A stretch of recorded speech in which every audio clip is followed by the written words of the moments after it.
to the irrigation. The potentials are there, but going ahead to make full use of those potentials is a challenge. So there are considerations to be done such that even the time of launch can be delayed until alternative livelihoods and mechanisms for addressing this challenge are in place.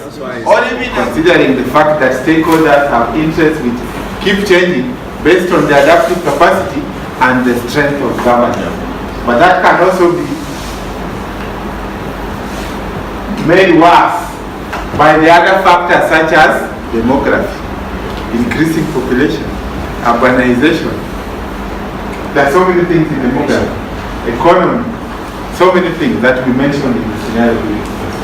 So this session was not to take us through all, but just to appreciate that that workshop we had has a bearing on this one. And the work packages that have given some emerging reports, they may not be comprehensive, but these are pointers to the need for evidence in informing how we operationalize the mix of various infrastructural installations.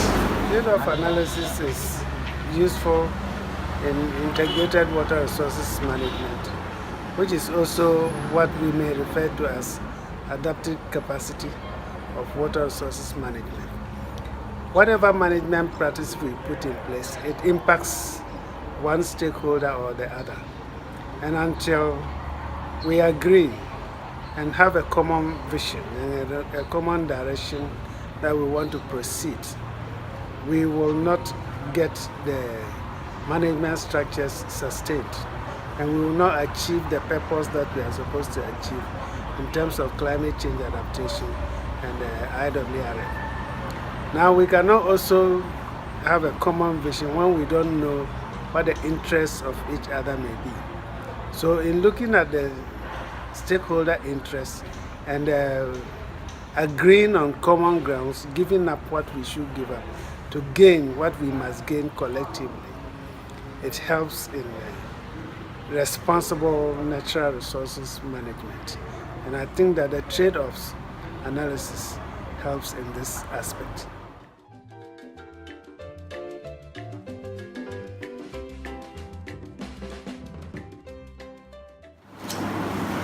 The irrigation facility is located here. And then we wanted to look at performance matrix. And we said one of the issues that you should consider too is area and cultivation.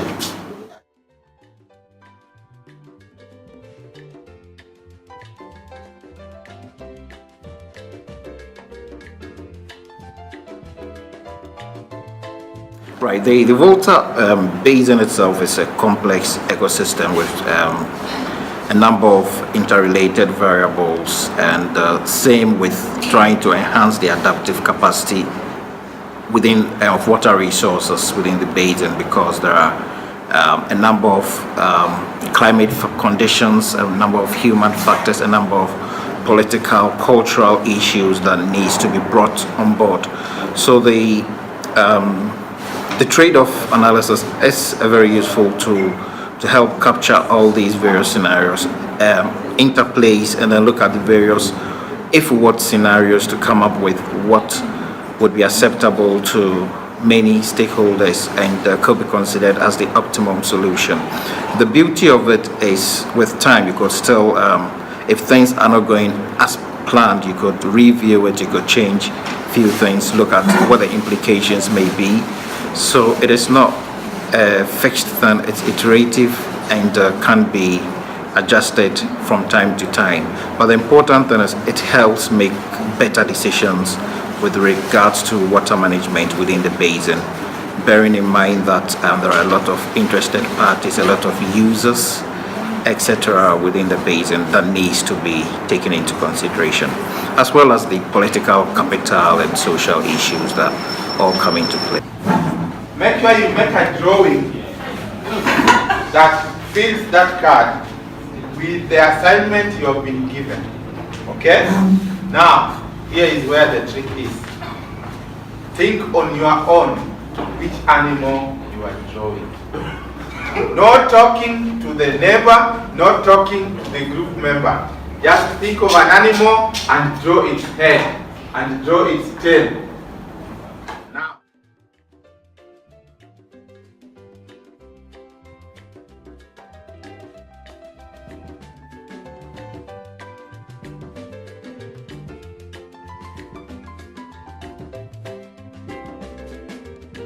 In Ghana here and also with VRA, we have existing hydro projects and also planned hydro projects. And then we're looking at the various stakeholders that have interest in the existing one and even those ones that we are planning. And then how we are able to meet the demands or the interest of all these stakeholders.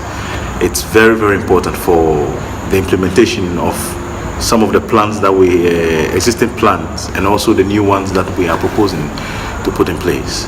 So going forward, putting all their interests together, even identifying the key stakeholders, their interests, and how to even meet their interests, developing that synergy is one of the key things that I have learned from this workshop that we'll be applying in subsequent projects that we'll be undertaking as an authority. So basically, that is what I would say. It's the good thing that I've learned about this trade-off analysis that we have done these few days. And we need to know how many to move out from a particular location. So that means this thing can be changed. The stage, the level where it is can be either low or high. If it stays here, it means there is no resettlement. Now with the resettlement, what comes out? So you use the knowledge generated and others and frame it within the particular scenario that we are working on to see, after all the gymnastics and the interactions and relationships that are there, including the quantitative optimizations, whether Pareto or whatever, we now see what is the benefit and who stands to benefit. These are really what describes that decision. Make it comprehensive. But after that decision is made, take a walk and see how it is operationalized. How all that could lead to a particular change. And we may not want to complicate by factoring in the scenarios. For these scenarios, we leave it to the computer now to help us. Any other decision process pathway we see, when we bring in a scenario, all those assumptions under the scenario will come to moderate our pathways to lead to different sets of benefit functions. So for now, we just want to think as if we are working with the baseline scenario. If current conditions were to prevail going into the future. Okay? So that's all that we take of that. But for purposes of planning and implementation, the scenarios will now be used by policymakers to see a signal. Are we moving from the current trajectory to a scenario which is depicted by any of those colors, so that we know how to trade off and make a decision to get really an understandable, amicable benefit package.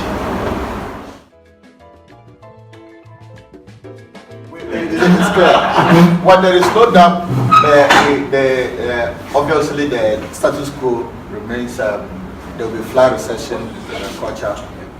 What we did was we were looking at the status quo, no doubt, and then the maximum. And then we look at an optimized where yes, there's some moderation between all the players and the stakeholders. Okay. Yes. Economic, ecological, social. This is what composes the current installation attribute. We are at a stage where very important results are emerging from the WISER project, and considering our optimization approach that we use in this project, together with stakeholders, we have defined various important metrics that should be incorporated in trade-off analysis. However, we are unable to include all of them because some of them are difficult to quantify at this stage due to lack of data needed to quantify them.